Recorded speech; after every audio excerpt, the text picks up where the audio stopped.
जर मला मोठे मोठे व्होल्टेजेस किंवा मोठे मोठे currents like the voltages in kV, the power in kilowatt और मेगावॅट किंवा करंट जिची व्हॅल्यू खूप जास्त असते, एवढे लार्ज व्हॅल्यू जर मला साध्या ॲमीटर आणि व्होल्टमीटरने मोजायचा प्रयत्न केला तर इन्स्ट्रुमेंट 100% जळतील.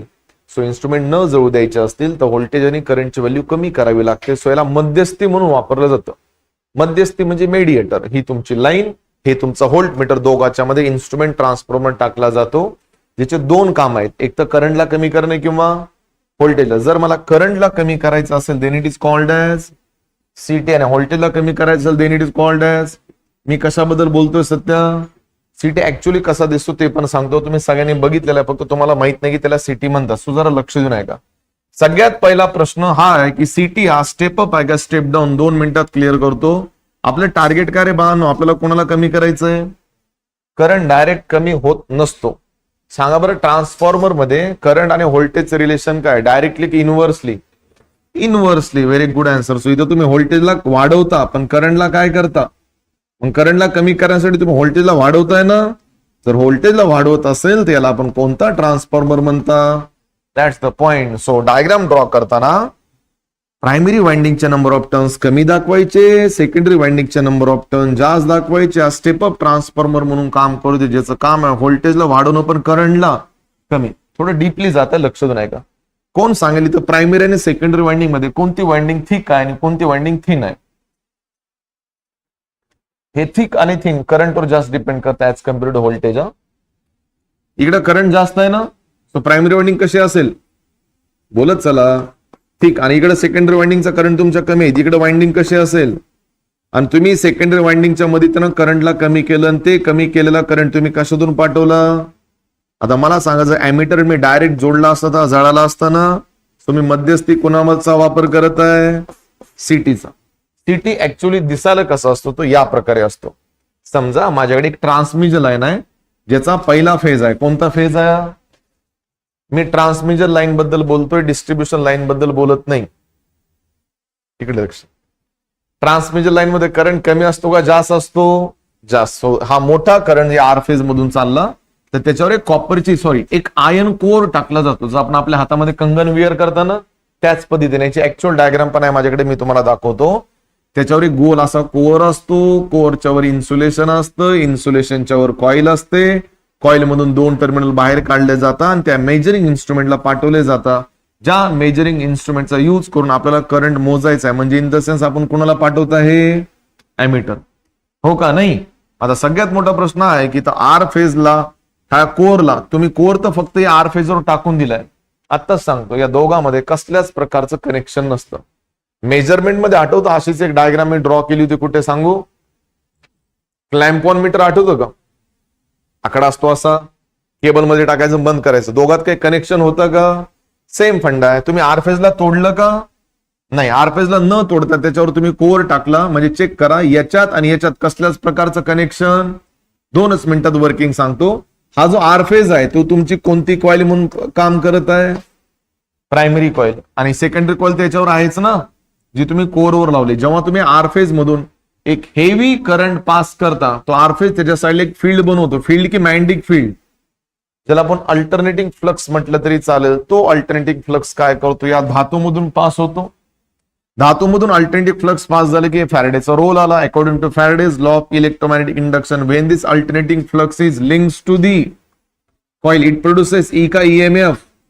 थोड्या वेळा अगोदर या रिंग मध्ये काहीच नव्हतं, आता ईएमएफ तयार झाला. ईएमएफ तयार झाला म्हणजे व्होल्टेज ना, आणि व्होल्टेज प्रोड्यूस झाल्यास काय पास होतो, करंट.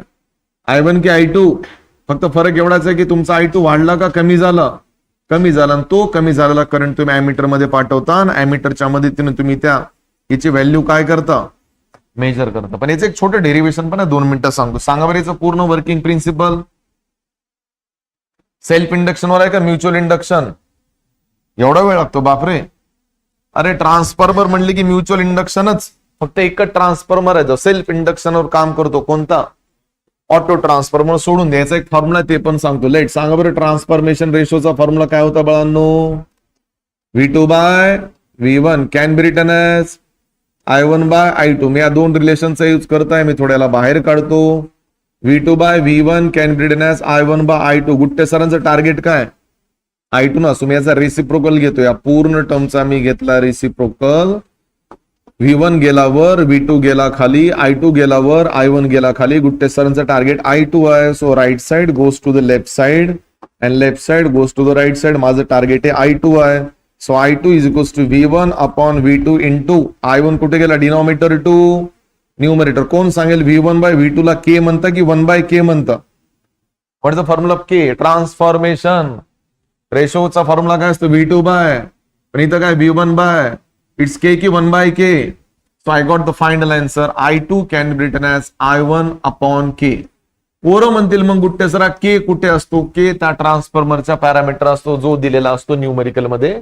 K घ्यायचा, पुट करायचा, मगच तुम्हाला I2 मिळतो. Is that clear? अरे हो का नाही? तुम्हाला सोपे ट्रिक्स सांगतो, हे एवढं डीपली लिहायची गरज नाही वर्किंग मध्ये, पण MCQ साठी सांगत आहे मी. एक्झाम मध्ये प्रायमरी करंट दिला जातो आणि ट्रान्सफॉर्मेशन रेशो दिला जातो. सेकंडरी करंट डिटरमाइन करायला सांगतात सीटीचा. सीटीचा करंट डिटरमाइन करायचा असेल तर दिलेल्या करंटला K ने डिवाइड करायचं आणि पीटी मध्ये दिलेल्या व्होल्टेजला K ने मल्टिप्लाय करायचं. ते मी तुम्हाला पुढच्या बीट मध्ये सांगतो. म्हणजे तात्पर्य बघा, त्या ट्रान्समिशन लाईन मधला गुट्टेसनी कोणता फेज घेतला होता? आर फेजचा करंट तुम्हाला मोठा करंट माहित आहे, आणि सोबत तुम्ही जो ट्रान्सफॉर्मर लावला ऍज अ सिटी म्हणून, त्याचा तुम्हाला कोणता रेशो माहित आहे? ट्रान्सफॉर्मेशन रेशो तुम्हाला दिलेला असतो. ही व्हॅल्यू घ्यायची, टाकायची, तुम्हाला काय मिळेल? I1 की I2? म्हणजे तुम्ही जो ट्रान्सफॉर्मर लावताय त्याचा K माहित असणं गरजेचं आहे. तो K आणि तुमच्या वरचा I1 सॉल्व्ह करायचा आणि I2 किती बनतोय बघायचं. समजा I2 बनला 55 एम्पियर. बघा बरं, इंटरेस्टिंग आहे. किती एम्पियर? तुम्ही ऍमीटर किती लावलाय? इथं लिहिलं होतं ना. काम करेल का? नाही करणार. सो ट्रान्सफॉर्मर बदला, पुन्हा K चेंज करा.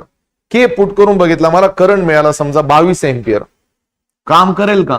नाही करेल. पुन्हा ट्रान्सफॉर्मर बदला. मी असा K डिसाइड करणार ज्या K ची व्हॅल्यू सबस्टिट्यूट केल्यानंतर मला I2 कितीच्या मध्ये भेटला पाहिजे? 10च्या मध्ये. सो तुम्ही जो ट्रान्सफॉर्मर लावताय त्याचा काय मॅटर करतो? Transformation ratio. It's whole working principle is belongs to mutual. सांगायचं म्हणून सांगतो, या ट्रान्समिशन लाईन मधून जो करंट चालला ती प्रायमरी वाइंडिंग म्हणून काम करते. प्रायमरी वाइंडिंग मधून करंट पास झाला की एक मॅग्नेटिक फ्लक्स तयार होतो. तो अल्टरनेटिव्ह फ्लक्स या धातूमधून कंटिन्युअसली पास होत राहतो because of some circulating closed path. According to Faraday's law of electromagnetic induction, ही सर्क्युलर कॉइल त्या मॅग्नेटिक फ्लक्सला लिंक करते आणि एक EMF तयार होतो. EMF तयार झाला म्हणजे व्होल्टेज तयार झाला, and hence it produces some amount of current I2. That reduced I2 is passing through the ammeter, and that value of I2 is decided by transformation ratio of that transformer that you are connected to reduce the current. म्हणजे city मध्ये step up transformer का वापरला जातो? कोण city मध्ये target आहे करंटला काय करायचंय? करंट ऑटोमॅटिकली कमी होत नाही, कशाला? व्होल्टेजला. व्होल्टेज वाढवतोय, that means it is a step down की स्टेप अप. समजलं? डायग्रामच्या खाली हे कॉपी करा. According to